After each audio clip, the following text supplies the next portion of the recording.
What if I told you there was once a king so terrified of human touch that he wrapped himself in reinforced clothing and banned people from getting too close? Not because he was a germaphobe or had some rare skin condition, but because he genuinely believed his body was made of glass and would shatter into 1,000 pieces if anyone bumped into him. Meet Charles VI of France, a man who started his reign as Charles the Beloved and ended it as Charles the Mad. This wasn't just your typical medieval monarch having a few bad days. This was a king who forgot he was king, attacked his own knights with a sword, and spent decades convinced he was made of the most fragile material known to man. You think modern politics are insane? Wait until you hear about the king who turned an entire kingdom upside down because he was afraid of breaking like a wine glass. This is the story of how one man's delusion nearly destroyed France and created chaos that lasted for generations. Picture France in 1380. The country is bleeding from the 100 Years' War. Peasants are revolting, and the previous king just died. Into this mess steps an 11-year-old boy named Charles VI. Not exactly the resume you'd want for running a medieval superpower, right? But here's the thing. Charles wasn't supposed to be just another child king manipulated by power-hungry nobles. The kid actually had potential. He was intelligent, well-educated, and showed genuine interest in governing. When he finally took real control at age 20, people were genuinely excited. They called him Charles the Beloved, and they meant it. The early signs were promising. Charles managed to end some of the civil unrest that had plagued his father's reign. He showed military competence and seemed to understand the complex political landscape of medieval France. His marriage to Isabeau of Bavaria was strategically brilliant, securing important alliances. For a brief moment, it looked like France might actually have a competent ruler. But those early years were also marked by a crucial weakness that would later prove catastrophic. Charles was essentially raised by his uncles, the Dukes of Anjou, Berry, Burgundy, and Bourbon. These weren't loving father figures. They were ambitious, greedy men who saw the young king as their ticket to power and wealth. They bled the royal treasury dry while Charles was too young to stop them. When Charles finally asserted his independence in 1388, dismissing his uncles and bringing in his own advisors, it seemed like the kingdom was turning a corner. The young king was energetic, decisive, and popular with his subjects. He was building something that looked like a stable, effective monarchy. Nobody could have predicted what was coming next. The promising young king, who had won his people's love, was about to become one of history's most tragic figures. And it would all start with a single horrifying moment in a forest that would change everything. August 5th, 1392, a date that would split French history into before and after. Charles VI was leading a military expedition to Brittany, riding through the forest of Le Mans on what should have been a routine campaign. The 24-year-old king was in his prime, confident and ready for battle. Then something went horribly wrong. It started small. A page dozed off in the summer heat and accidentally dropped his lance. The metal clanged against another soldier's helmet. That's it, just a simple clang of metal on metal. But for Charles, that sound triggered something catastrophic. Witnesses described what happened next as if the king had been possessed by demons. His eyes rolled back, his face contorted with rage, and he began screaming that he was surrounded by traitors trying to kill him. Before anyone could react, Charles drew his sword and started attacking his own men, not threatening them, actually trying to kill them. He charged at his brother, the Duke of Orleans, screaming, "Kill the traitors!" The king's own knights had to physically restrain him as he swung his blade wildly at anyone within reach. For hours, Charles was completely gone. He didn't recognize his closest advisors, his brother, or even his own name. When people tried to address him as "Your Majesty," he looked at them with genuine confusion, as if they were speaking a foreign language. The episode lasted about 4 hours. When Charles finally came back to himself, he had no memory of what had happened. None. He looked around at his terrified, wounded men and asked why everyone looked so upset. The transformation was so complete that some witnesses thought they were looking at a different person entirely. Medieval physicians had no explanation. Some blamed it on excessive heat, others on bad humors, still others on divine punishment. Modern historians suspect it might have been the first manifestation of what we'd now recognize as schizophrenia or severe bipolar disorder, possibly triggered by the stress of kingship. But here's the truly terrifying part. This wasn't a one-time breakdown. This was just the beginning. Over the next 3 decades, these episodes would return again and again, each one more bizarre than the last. And during one of these future episodes, Charles would develop the delusion that would define his reign and earn him his place in history as one of the most psychologically fascinating rulers who ever lived. Now comes the part that sounds too insane to be true, but medieval chroniclers swear it happened. During one of his later episodes, Charles VI became convinced of something so bizarre that it defied all logic. He believed his body was made of glass, not metaphorically, not symbolically. He literally thought he was constructed from the same fragile material as a wine goblet. The king's behavior became absolutely surreal. He refused to let anyone touch him, convinced that even the slightest contact would cause him to shatter into 1,000 pieces. Court attendants had to approach him like he was an actual piece of delicate glassware. Charles would shriek and flee if someone got too close, genuinely terrified that a handshake or a pat on the back would be his end. But it gets weirder. Charles started wearing specially reinforced clothing, thick, padded garments that he believed would protect his glass body from impact. He had iron rods sewn into his doublets to prevent accidental breakage. The King of France was essentially walking around in medieval bubble wrap. The court had to completely reorganize around this delusion. Chairs were padded with extra cushions. Doorways were widened so Charles wouldn't accidentally bump into walls. Servants moved in slow motion around him, as if one sudden movement might cause their monarch to explode like a dropped mirror. You don't learn this in history classes out there, but Charles wasn't alone in this bizarre belief. The glass delusion was actually a recognized form of madness in medieval and Renaissance Europe. Scholars have found records of other people, mostly intellectuals and nobles, who believed they were made of glass, but Charles VI was by far the most famous case, and definitely the most powerful person to ever suffer from it. The psychological theories behind glass delusion are fascinating. Some historians think it represented an extreme form of fragility anxiety, the fear that one's social position or mental state was so precarious that any disturbance would cause complete collapse. For a king dealing with the pressures of ruling a war-torn kingdom, this metaphor might have felt literally true. What made Charles's case particularly tragic was how lucid he could be between episodes. During his clear periods, he was perfectly aware of how absurd his glass obsession was. He'd joke about it, even express embarrassment. But when the delusion took hold, it was completely real to him. The most powerful man in France would cower in corners, begging people to stay away so he wouldn't break. The irony is devastating. A king who should have been the strongest, most untouchable person in the realm had become convinced he was the most fragile thing imaginable. And while Charles was busy protecting his imaginary glass body, his very real kingdom was falling apart around him. While Charles was busy avoiding human contact to protect his glass body, France was literally tearing itself apart. When your king spends months at a time convinced he's a fragile ornament, someone else has to run the country. The problem? Everyone wanted to be that someone. Enter Queen Isabeau of Bavaria, who went from being a strategic marriage alliance to becoming one of the most controversial figures in French history. With her husband lost in his delusions, Isabeau stepped into the power vacuum. But this wasn't some touching story of a devoted wife holding things together. Isabeau was ambitious, ruthless, and had her own agenda. The real chaos came from the power struggle between two massive factions, the Armagnacs and the Burgundians. These weren't just political parties having policy debates. They were essentially two rival mafias fighting for control of France, while the legitimate ruler was off in La La Land, worried about shattering.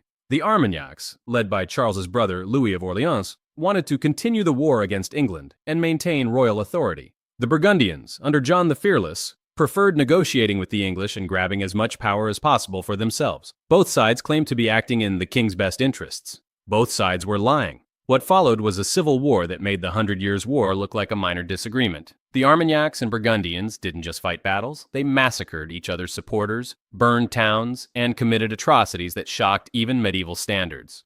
Paris became a battlefield where noble families were butchered in their homes. The most insane part? All of this was happening while England was still actively trying to conquer France. So you had the English attacking from the north, the Armagnacs and Burgundians slaughtering each other in the interior, and the king hiding in his palace afraid to touch anyone because he might break. John the Fearless lad Louis of Orleans, the king's brother, assassinated in 1407. Not in battle, not in some honorable duel, but straight up murdered on a Paris street. When confronted about it, John basically shrugged and said it was necessary for the good of the realm.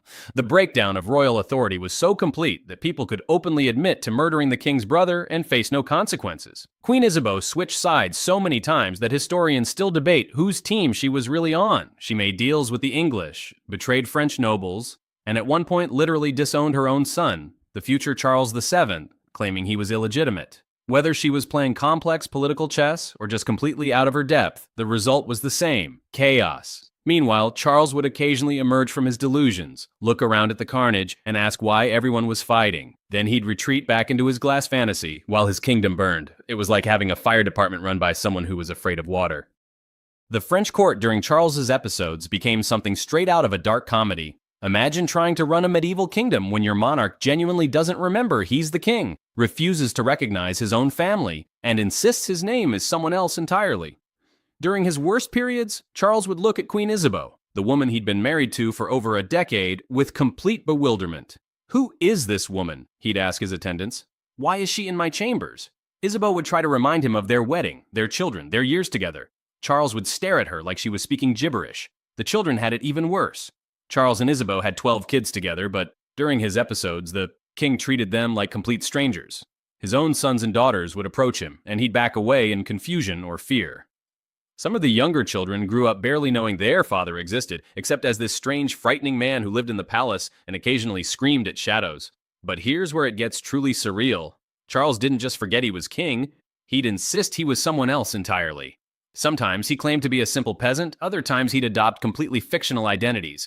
Court chroniclers recorded him introducing himself with made-up names, creating elaborate backstories for his imaginary life. The bureaucracy of kingship had to continue somehow. Royal decrees still needed to be signed, diplomatic meetings still had to happen, and the kingdom still required some semblance of leadership. So the court developed this bizarre workaround system. During Charles's lucid periods, they'd rush him through as many official duties as possible. When he was lost in delusion, they'd forge his signature or make decisions in his name. Jean Froissart, the famous medieval chronicler, wrote that visiting the French court was like watching a play where all the actors had forgotten their lines. Foreign ambassadors would arrive expecting to meet the King of France, and instead find themselves trying to negotiate with a man who insisted he was a blacksmith from Normandy.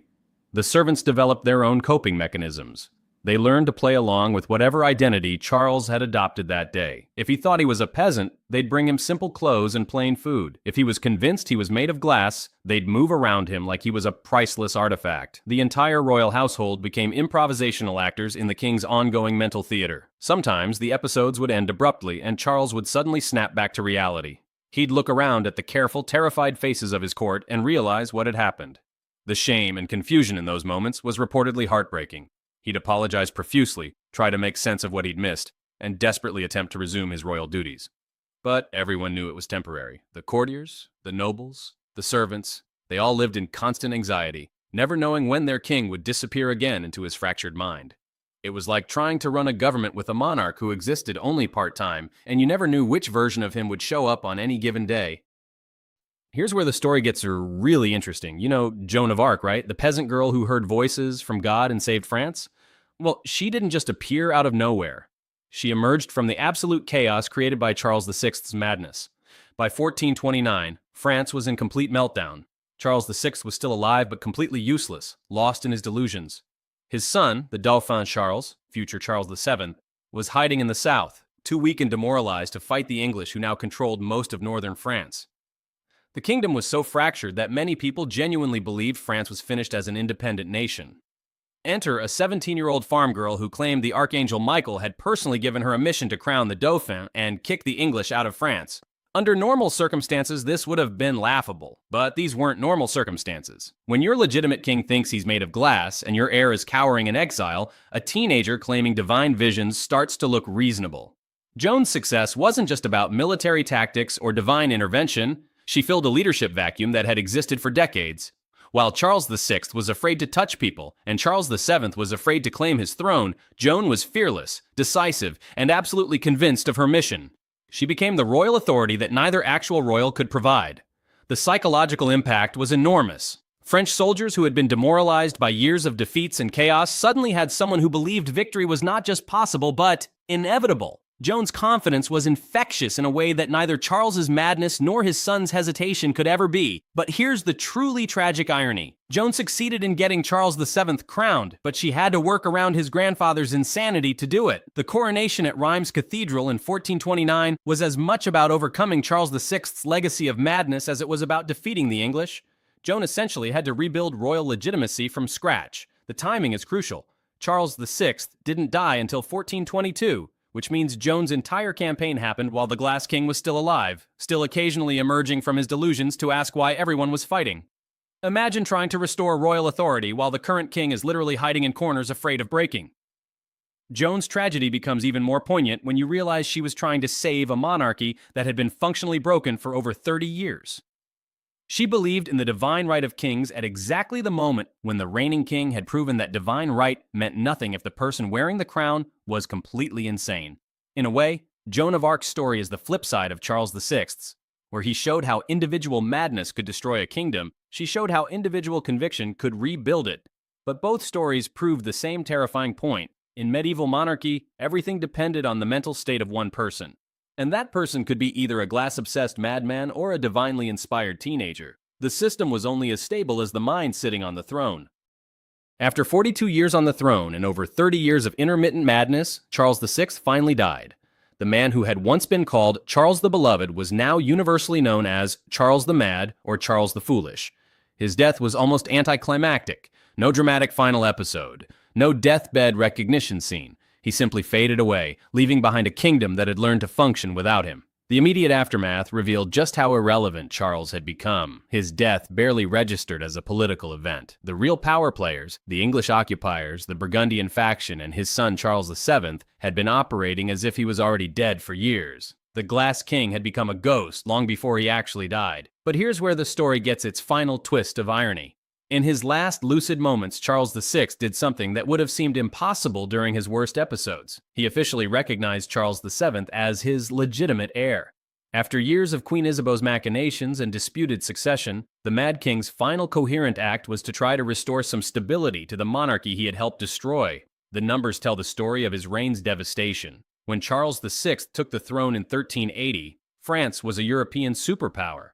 When he died in 1422, the English controlled Paris and most of northern France. The population had been decimated by war, famine, and civil conflict. The royal treasury was empty. The nobility was fractured beyond repair.